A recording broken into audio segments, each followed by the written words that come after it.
Our next speaker and the third speaker for the clinical section this morning is Dr. Stefan Friedrichsdorf, who's a professor in the Department of Pediatrics and is leading a really innovative program. He's medical director of the Center for Pain Medicine, Palliative Care, and Integrative Medicine at UCSF Benioff Children's Hospitals, including here in Mission Bay, as well as in the East Bay. So again, thank you so much, Stefan, for joining us. And I'll let you share your screen at this point. Thank you so much, Mark, for this kind introduction. Thank you for the steering committee to not only have this exciting meeting, but also to invite me. And thank you, Lawrence and Barry, for this two very, very groovy presentations. So I actually just added one slide in answering Alan's question, so I may need 20 seconds longer, but other than that, I hope to stay in time. So I would try in 25 minutes to talk about opioid prescribing in pediatrics, pediatric pain. So who actually misuses opioids and why? Because some of those we've been talking about, of course, start as kids or teenagers or young adults. So what is actually happening? So I have nothing to disclose. And if you're not on Twitter, you should be. I'm on No Needless Pain. So for the next 24 minutes, I thought, let's talk about when is prescribing opioids for children actually okay, and when is it contraindicated? And then we're going to spend some time. So if I, as a physician or as a nurse practitioner, prescribes opioid to children or teenagers, what happens to them? Yeah, so what is the trajectory? And then let's find out, so who actually misuses opioids, kids, teenagers, and young adults, and why? So clearly my key point and aim of this presentation is to keep your eyes on the ball and to really prevent and treat pain and prescribe opioids safely. All right, ready, set, swing it. There it is. Remember, keep your eye on the ball. Try again, eye on the ball. Swing it. Eye on the ball, yep, go.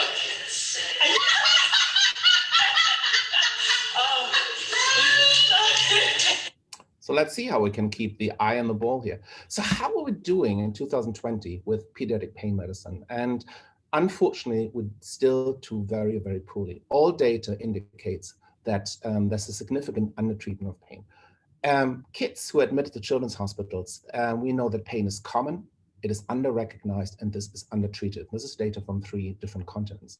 However, when parents come to us, they expect that we do the bloody best we can do to prevent and treat pain. And those who are have been in the system for some while know nothing is further from the truth. In fact, many kids are suffering every day because children's hospitals and outpatient clinics have not implemented, sometimes even very, very basics way of preventing and treating pain and anxiety. And if you ask parents, why do you come to this hospital rather than to the next one? Clearly, the number one priority is to, well, find the underlying condition and treat it. But the second highest priority of parents is to take care of pain. And it's actually the number one priority of children. So this pain prevention and treatment is actually the number one priority of patients, the number 2 priority of parents for this matter. And there's nothing worse for a parent to see your own child being in pain. And in fact, there's nothing worse for a child than being in unrelieved pain. So I often get this, well, it's just not a priority. I mean, why bother? This little bit of pain, we're just going to hold little Johnny down and put the needle in, right? I mean, what could possibly go wrong? A lot, turns out. Children with persistent pain suffer much more physical symptoms in their adult life, more chronic pain, more anxiety, more depression. If we do something stupid and unethical, like holding down a child in an emergency room for a non-life-saving elective procedure and do a painful procedure without doing evidence-based modalities, those kids will require much more analgesia and much more anesthesia when they come back to us for the second or third time.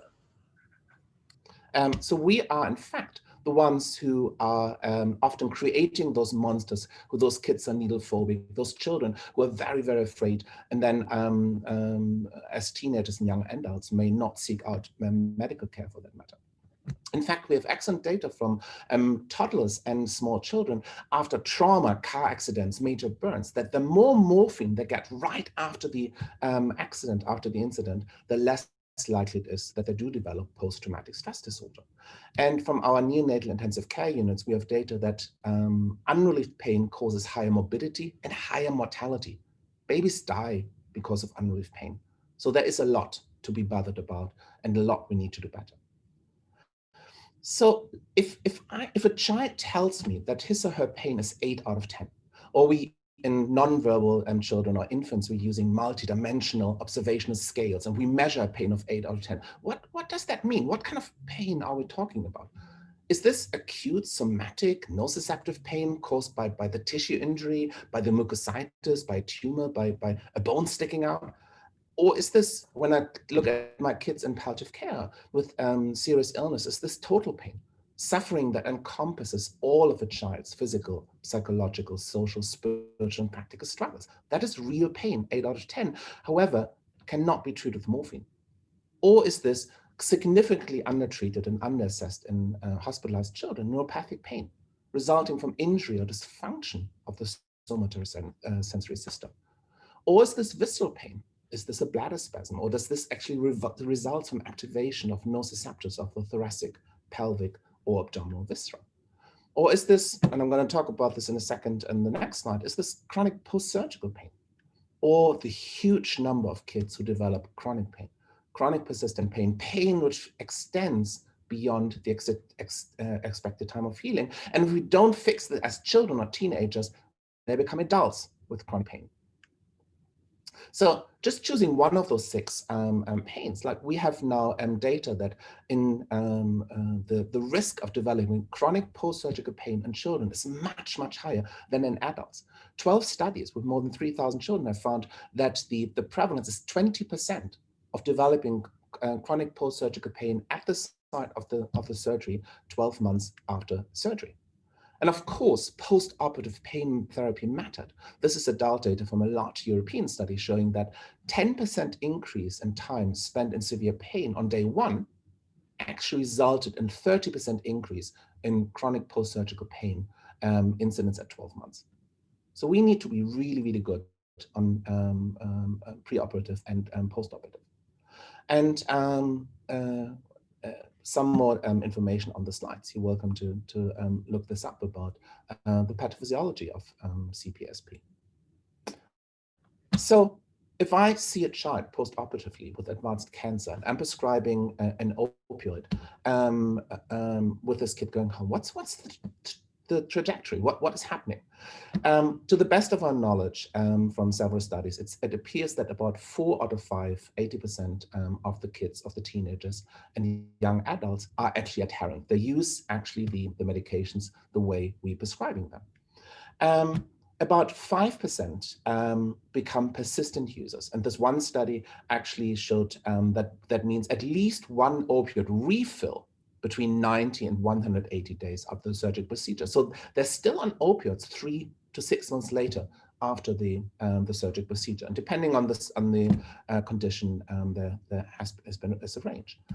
If you look much longer, if you actually look 3 years after, adolescents who have been, out of 1,000 adolescents who receive an opioid prescription after leaving the hospital or from a clinic, 3 out of those 1,000 are still on opioids 3 years later. And then we're going to talk at the end of this presentation about those who misuse and why. So up to 90% misuse opioids, and usually their own, but sometimes other medications as well. So who are those kids who are persistent prescribed users? So they continue to come back and somebody writes another script after 2 months, 3 months, 4 months, 5 months, 6 months later on. Then the number 1 or the number 2 risk factors are actually what kind of surgery they got.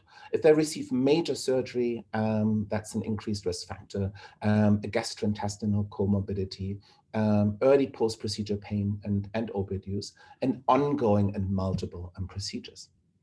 A much bigger factor seems to be mental health diagnosis associated with long-term use. If you have a child with undergoing surgery, going home on an opioid, those who have a diagnosis of ADHD, the risk is doubled that they're still going to be on opioids 3 to 6 months later. If they have 2 or more medical health diagnoses, the risk quadruples. If they use benzodiazepines or any other non-opioid substance use disorder, then both it quadruples the risk with a hazard ratio of about 4. And clearly kids who have an opioid use disorder already, then the hazard ratio goes up to about 9. So this brings us back to the very simple question: does prescribing opioid to a child in acute pain increase the risk of drug abuse, meaning substance use disorder, addiction in adulthood? Well, and again, like, the problem is that we can always pick the studies which really support our point of view. So looking basically, this is data from Cochrane about what kind of food may cause or prevent cancer. So this particular study actually has shown that if you drink a lot of milk, you're going to increase your risk of getting cancer by the factor 5. Whereas this particular study has shown that if you drink a lot of milk, you're actually going to decrease your risk of getting cancer merely by the factor 5. And in fact, we need systematic reviews, and we find that in fact it doesn't, milk neither increases nor decreases the risk of cancer. It's just a single study. And often when we have those kinds of discussions, people tend to choose like a single study, which is very much supporting that point of view. So how we're doing with my particular question? Well, again, it's like the Old Testament. You're going to find big studies supporting one or the other point. So the very first one, which is usually presented in all of those substance use talks, is this one in pediatrics, which actually showed that if teenagers before 12th grade receive an opioid prescription, they're 33% more likely to misuse prescription opioids than those without. The numbers was out of those 1,500 kids, 23 of them had an opioid misuse. So then we just said, oh yeah, it's terrible. We should never prescribe opioids to anyone. However, there's a much bigger study with more than twice as many patients, which went much longer for 35 years, which actually showed that the appropriate medical use of prescription opioids in adolescents is not associated with substance use disorder in adulthood. However, and this goes through all data, non-medical use predicted substance use disorder symptoms as well. And here are other studies as well, which actually similarly show that the appropriate medical use of prescription opioids did not seem to be associated with substance use disorder. Yeah. However, if there's non-medical use, misuse, and we're going to talk about this in a second, then the risk does increase. So let's talk about misuse. So misuse can actually mean in that opioids are sitting around because we just prescribe far too many and not being careful. And then toddlers, 1, 2, 3, 4, 5-year-olds take this and swallow this. And that's a huge number of poison center alarms in the United States and worldwide. And of course, patients may just take too much, or we have prescribed it wrong, and then it may result in an overdose. And then, of course, on the other end of the spectrum is dependence, a substance use disorder, and basically addiction. So most of our pediatric patients do medical misuse. So I prescribe oxycodone 5 milligrams every 6 hours. If they take it every 4 hours, then they used it not the way I prescribed it. That's a medical misuse. And then if there's non-medical use, they actually use somebody else's, so they use grandma's opioids or friends' opioids. And there's abuse to basically medication to get high or to an altered state. Fortunately, this is data that the misuse of opioids among 12th graders dropped dramatically, despite increasing overdose rates among adults. All right, so listening to all of that, let's ask a content expert here, Charlotte. Charlotte, I'm really worried about addiction. So when children are in severe acute pain, it's best just to not give them opioids, correct? No.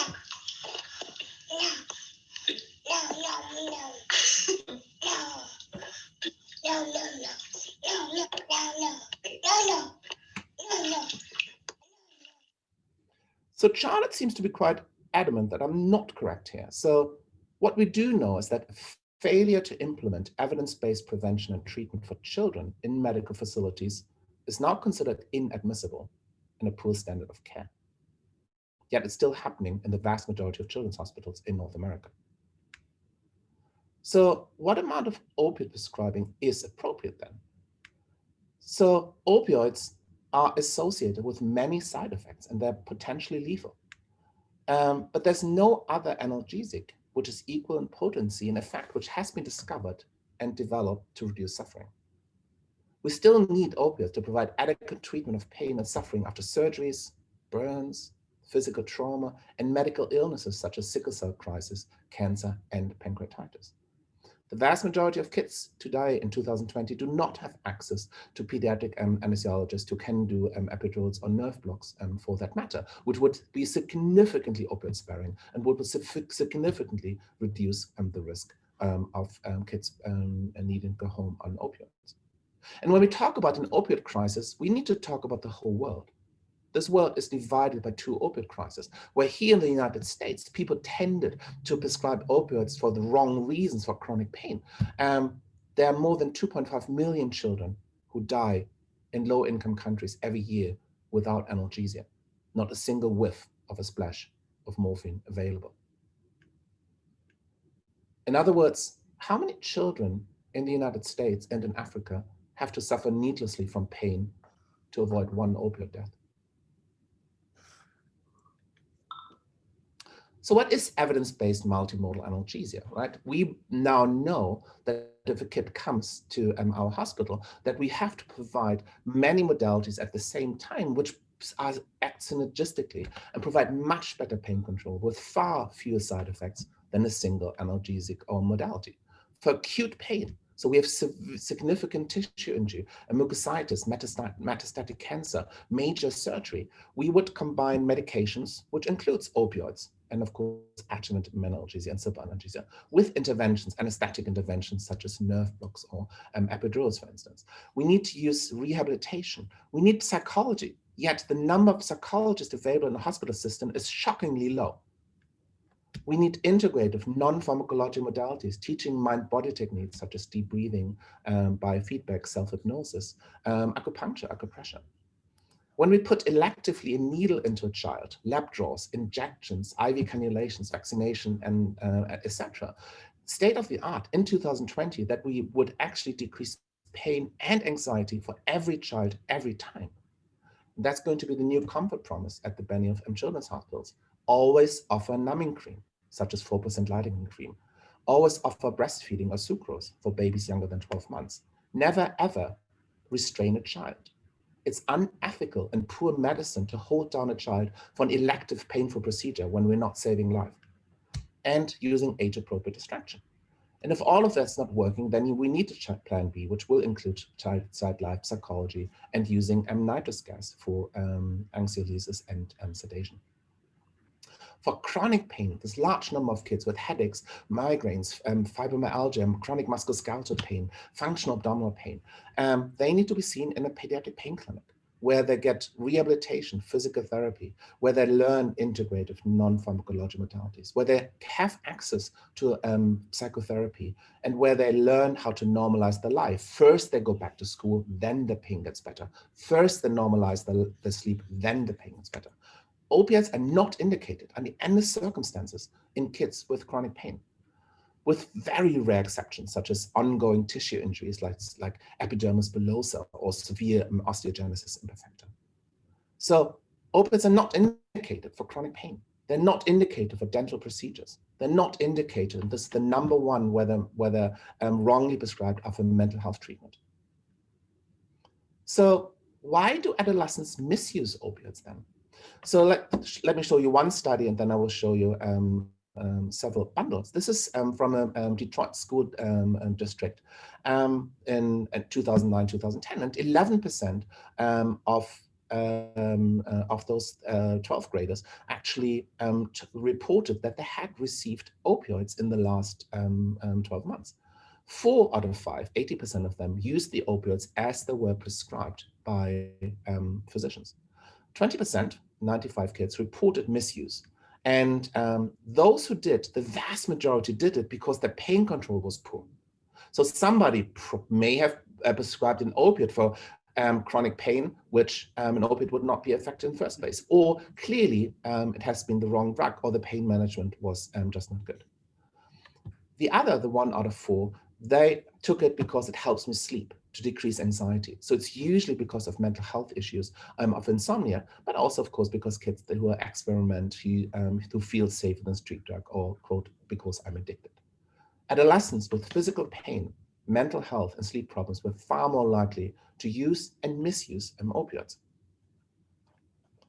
So these are several studies. Stefan, sorry, Yeah. Stefan, you have less than 5 minutes. Thank you. So why do adolescents then misuse? So this is studies, high school students, college cohorts, and the mixed cohort, and you actually do find that again, those who are misusing it, either they are taking more than prescribed, they take it in a different frequency. The vast majority is because of unrelieved pain. Some of them because of sleep and anxiety, and there are some kids who use this to actually get high. An opiate use disorder increases by the factor 2 if they're misusing opioids. And if they're misusing for recreation, then opiate use disorder actually goes up by an odd ratio of about 3.4. So Houston, we've got a problem because do kids in the United States have access to pain clinics with psychology, with physical therapy and integrative therapies in USA? Yeah. Do health insurers cover those evidence-based treatments? And the answer is no. Most kids do not have access to effective, safe alternatives to opioids that are covered by insurance. It's called pre-authorization. This is this concept to put profit over healthcare. It actually drives everyone insane, which means I can't actually prescribe non-opioids to many of those patients because it's not covered by the insurance. Those kids do not have access to pain clinics. They do not have access to designated inpatient teams who are there 24/7 on a Saturday, on a Sunday. They do not have access to mental health services or substance use addiction treatment programs. So looking at the opiate epidemic in the United States, it's not healthy, fantastic teenagers who have no mental health issues, see this terrible doctor, get an opioid script, and then die on the streets. You will find some kids where this has happened, but the vast majority of children, this is not true. In fact, just in answering Alan's question, to best of my knowledge, about 80%, 4 out of 5 prescription opiate overdoses are fentanyl deaths, but only 5% of those are prescription fentanyl. So the vast majority is coming in from black markets and non-pharmaceutical fentanyl. So we really don't have a prescription opiate crisis, but a polypharmacy crisis for that matter. So our current problem of opioid prescription is much more than one of death from illicit drugs than from prescription opioids. It's much more from deaths from illicit use of prescription than from medical use of prescription opioids. We have an epidemic of substance use disorder embedded in a complicated matrix of despair and hopelessness across the United States.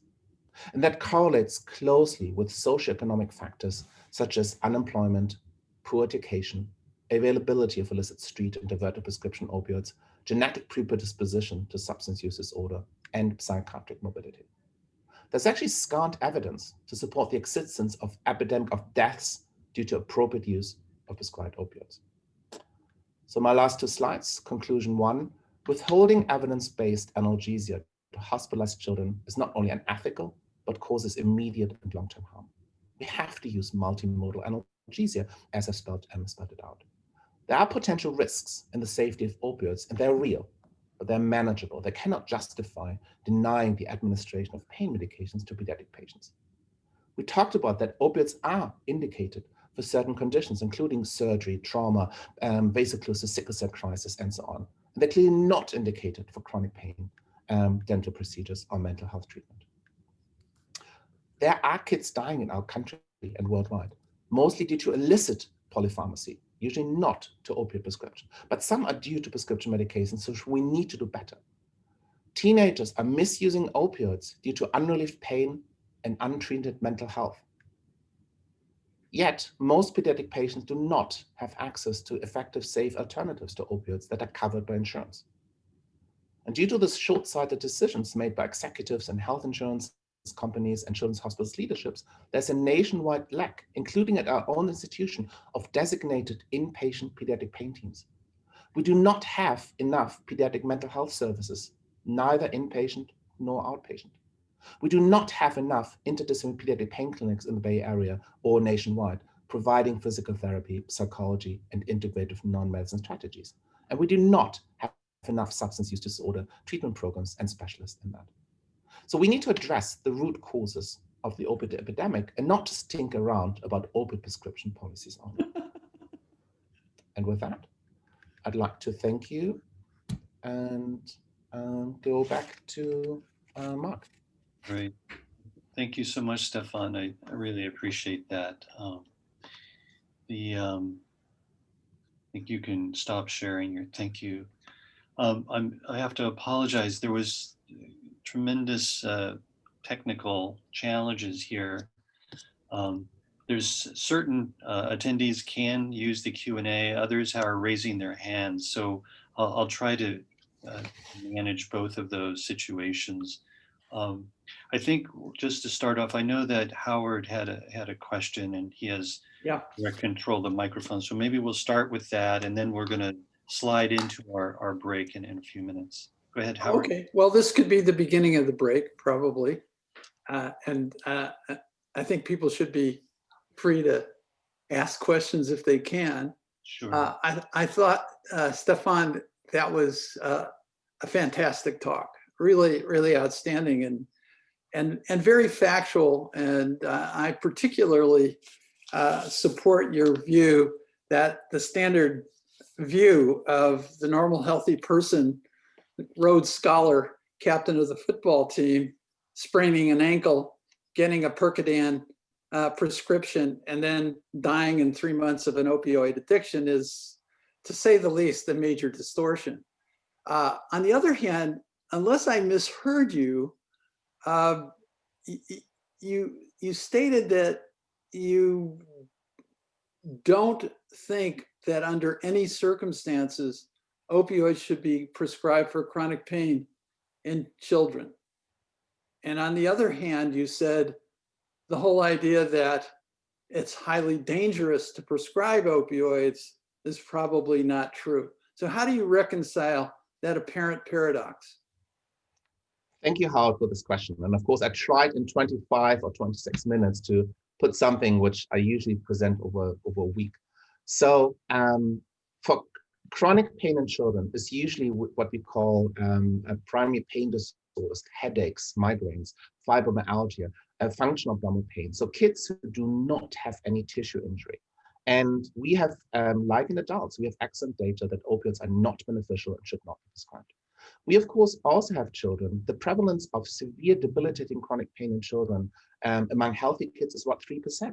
So kids with cancer, kids with sickle cell disease, kids with Crohn's disease, at the minimum, the prevalence of chronic pain is also 3% in addition to the underlying condition. Yes. So we have a much more complicated picture, of course, if kids have Crohn's disease and chronic abdominal pain, if they have a VP shunt, a ventricular peritoneal shunt, and headaches.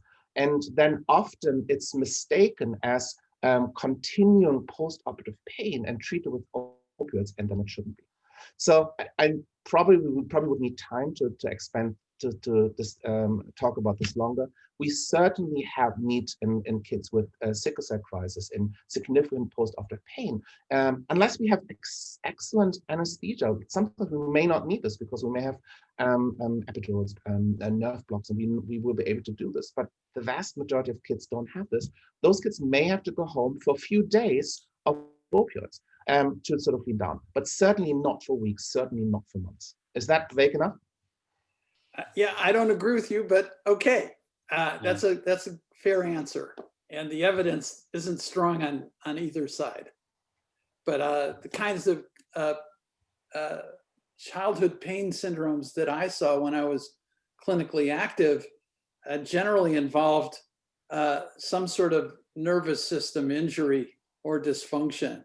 I think in particular of reflex sympathetic dystrophy, particularly seen in adolescent girls, very, very severe and recurrent pain.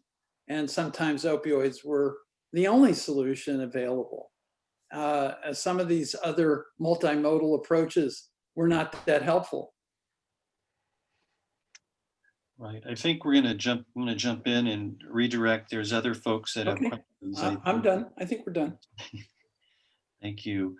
We're going to try to work somehow backwards between hand raising and the Q&A starts to work for some folks.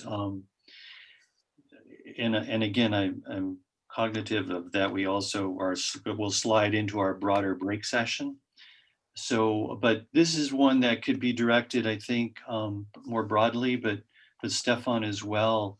Andy Tompkins asked, how often are mental health conditions screened for prior to surgery or prior to use of certain analgesics in acute hospitalizations or even in an outpatient setting? I think this is a critical question, of course, and you wove into your talk, Stefan, of course, issues of mental health. I was just wondering if there's data around that, or if there's been any changes in our practice at UCSF in terms of mental health screening relative to pain management.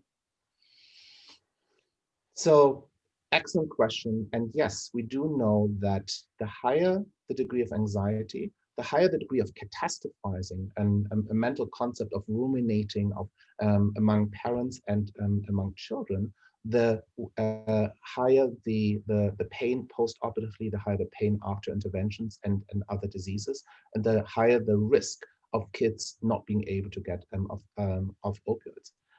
The answer is, of course, and this is something we get out of this amazing 5-year PARC project, is we do need to screen for catastrophizing. There's a validated pediatric score, which we're not doing.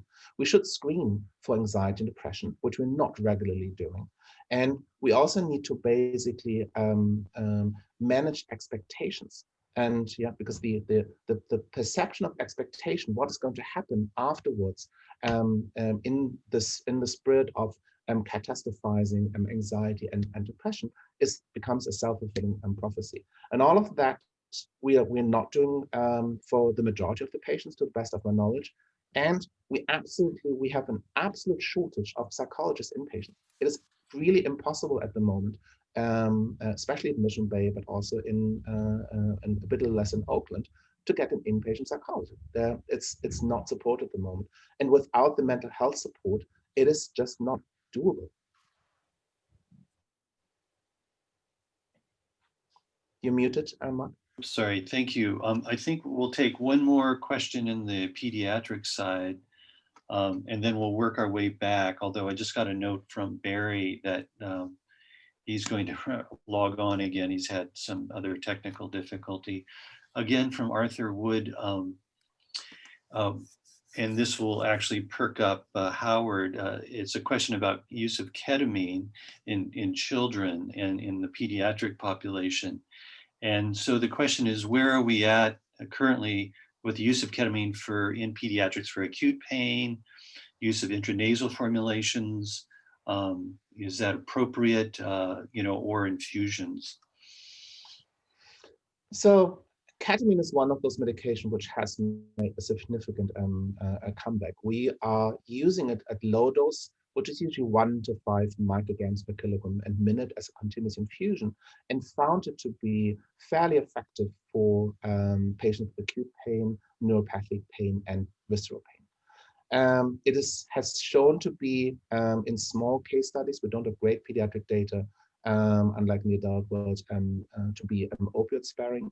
And so we do have a protocol in both children's hospitals in Oakland and in San Francisco to use this on the floors, and we're doing it. There's a way to safely switch it to enteral ketamine if we do want to send kids home of that. However, it's very difficult in the Bay Area to find a pharmacy who fills this and who would actually, because you would use the intravenous modalities to do that. And since it's very nasty tasting, to mix it into a flavor would work. So that we are doing this. Intranasal ketamine. We do not have a policy for this yet. And since intravenous and enteral is working, so we it hasn't sort of come up yet as high on the list of implementing it. Great, thank you. So it's a little complicated. I'm going to try to step back because there was other hands raised earlier, okay, and it might get a little confusing with which speaker this is directed to, but I know that Paul Green had his hand up some time ago. Let's see if I can, is Paul still there? I'll unmute him. 1 second.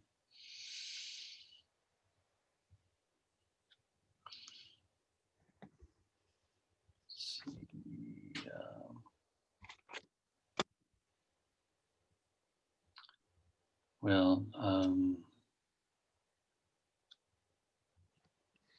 let's see. Well, maybe he's put his hand down. So let's stop that. Then how about Alyssa Margolis? You had put your hand up earlier. Alyssa, did you have a question? No, we were just doing a technical test. I'm good, thanks. Okay, and well, Paul's back on. Let's see.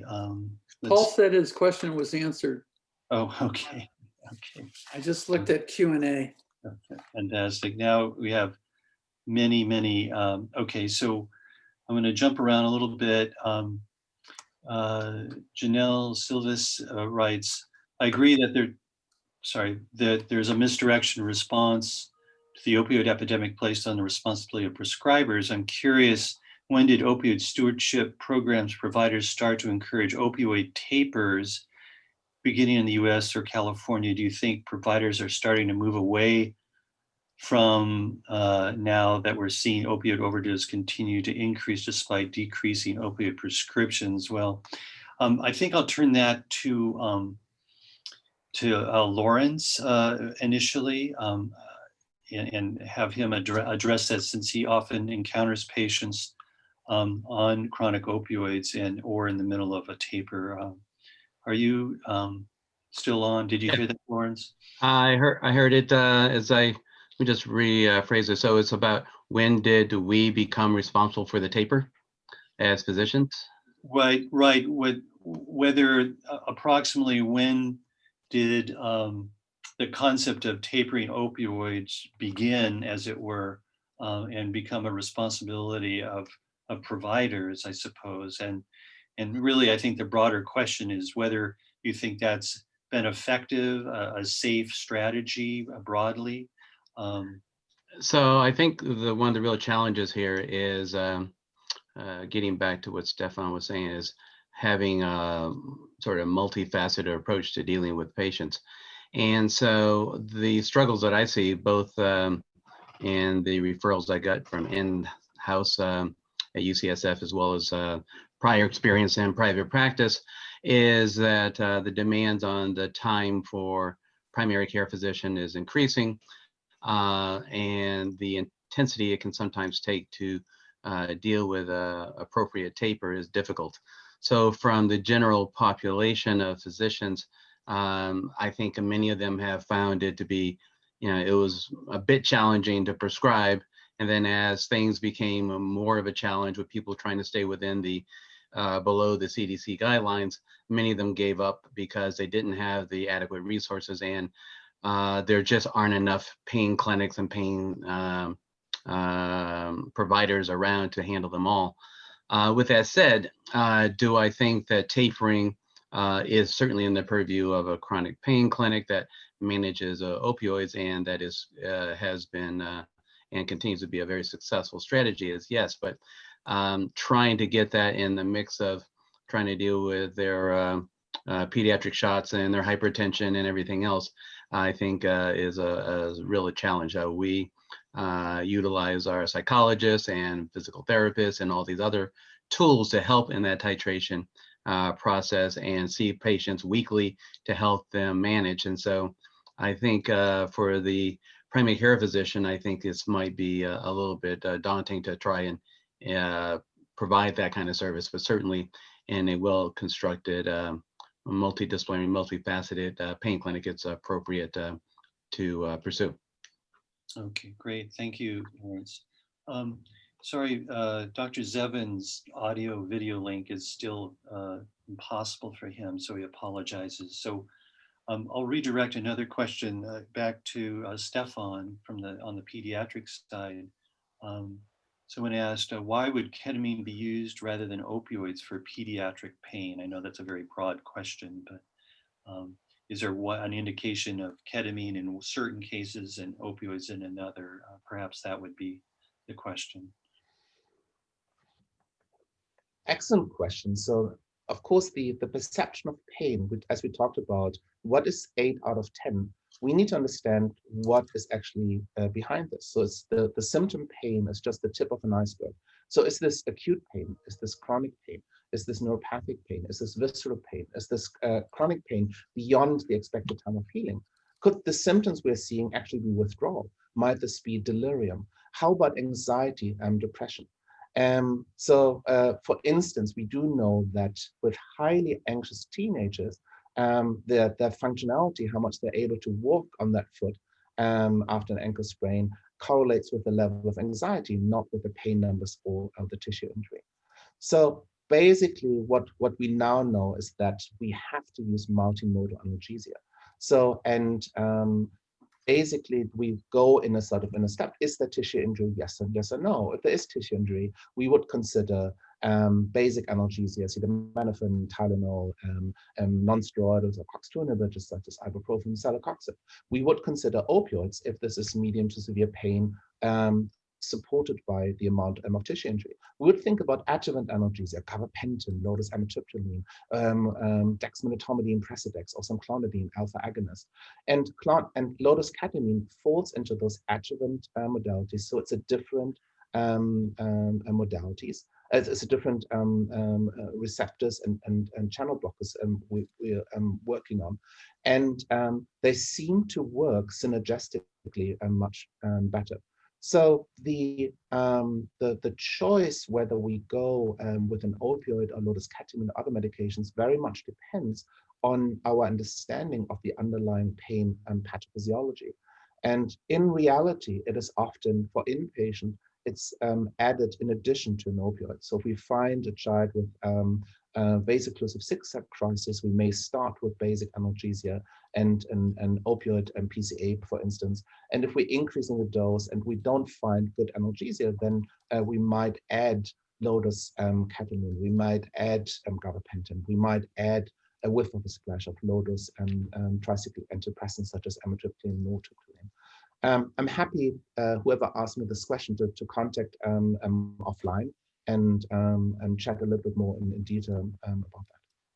Great, thank you, Stefan. We'll take one last question. Actually, it's from Gretchen Kaiser, who is the director for our office research. And this will be sort of we'll call it a toss-up question that could be, I think, addressed not only by the recent speakers, but some of our other panelists and such that will be presenting this after or as the next session. Gretchen asks, what work is being done to establish so-called objective measures of pain, a biological marker of some kind? I don't know if anyone wants to try to wrestle that one to the ground or not.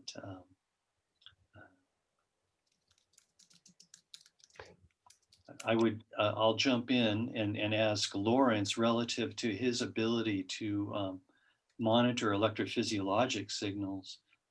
Let's just work backwards from there.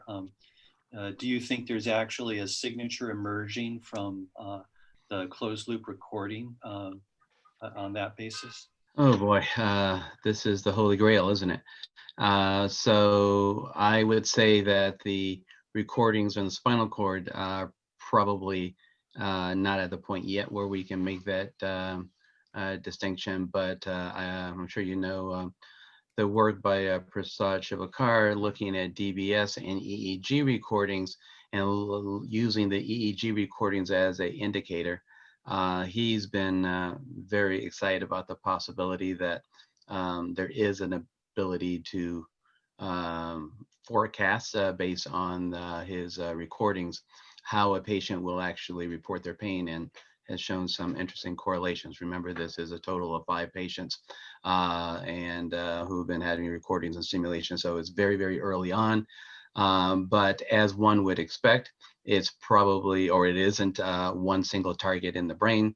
It's multiple targets recording and then trying to correlate that back to how they respond and then make predictions about their responses in the future just based on their recording. So it's going to be complicated. It's going to be a while, but this is the first indication I've seen that we've made any headway into a biomarker for pain. Howard or Alan, do you want to make any comments, or we'll just have a couple minutes left here before we get started? Alan? Not a comment, but I had a more general question. My understanding is the opioid epidemic is also present in Canada and in Britain, much less so on the continent. What's the difference? Well, yeah, as a starting point, it likely has national policies having to do with reimbursement, of course, and Reimbursement? And Well, no, it's the opposite, Mark. He said they're having an opioid epidemic in Canada. Exactly. Right? oh, I couldn't hear that. I'm Yeah, sorry. that's why I clarified it for you. There is, thank you, Howard. There's definitely an opioid epidemic in Canada and in Britain. Yes. And in Australia. Okay. So one of the things that I've noticed from looking at studies from multiple countries and regions, most of the spinal cord stim studies now are looking at opioid usage. And it has been interesting to note that generalized opioid usage and prescribing patterns by physicians in Europe seem to be lower than here in the States and North America and maybe in Australia. So I think there is something to be said for that early exposure and how many folks go on from exposure in medical environments to then go on toward misuse later on. So we have a role to play in that as physicians. Well, fantastic. I think we'll wrap it up there. Thank you in terms of the morning session and for illuminating. I think what we'll do next is I'll turn over the moderatorship, if that's a word, to Alyssa.